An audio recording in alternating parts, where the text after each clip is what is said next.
Mr. Chairman. Mr. Arthur, this is not your first time testifying to Congress, is that correct? It is not. How many times in the past have you done so? I believe this is the 6th time, Mr. Johnson. And each time it's been on behalf of the Center for Immigration Studies? That is correct. And it's- Oh, no, actually, I apologize. The first time I testified before this committee, I testified in my private capacity. Okay.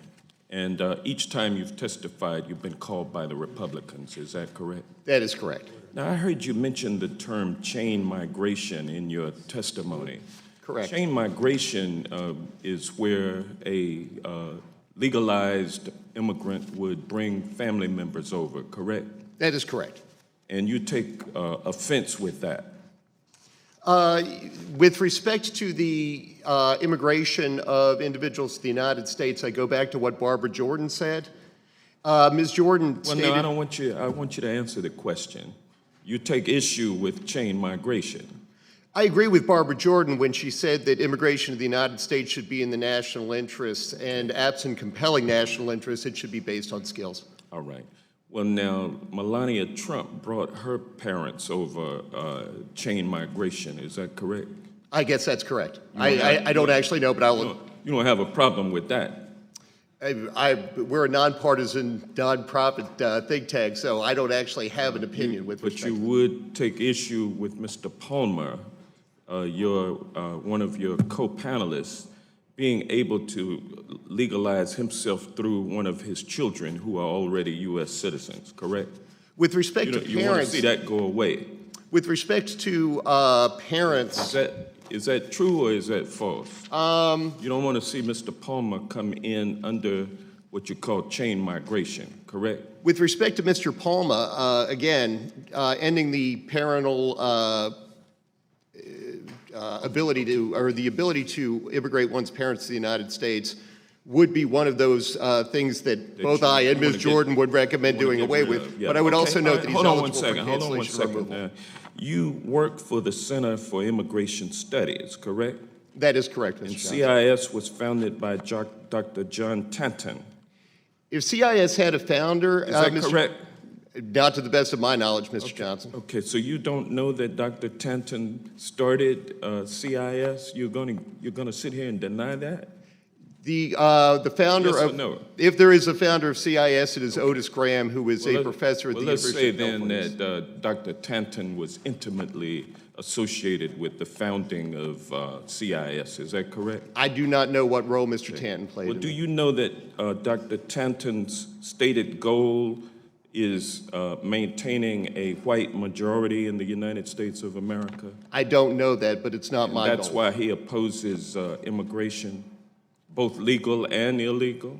I don't know anything about that, Mr. You don't know Johnson. Dr. Tanton? I've never met John Tanton. I've heard the name before, but I've never met him. Now, you are familiar with the weekly newsletter that your firm puts out, CIS, correct? We do a clipping service of immigration and articles. You clipped articles written by known racists and circulated those. Is that not correct?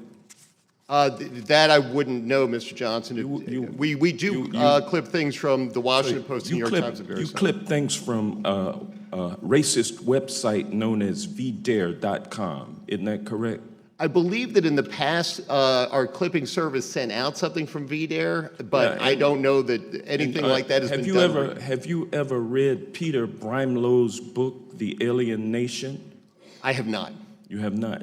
You know who he is, though, right? I do not. Okay. And your supervisor or your immediate boss at CIS is Mark Krikorian, correct? That is correct. He is the executive director. And he's your boss, correct? Yeah, he's the man that pays me. And he has stated that, quote, "We have to have security against both the dishwasher and the terrorist because you can't distinguish between the two with regards to immigration control," end quote. Isn't that a racist, a homophobic, well, not homophobic, but xenophobic statement?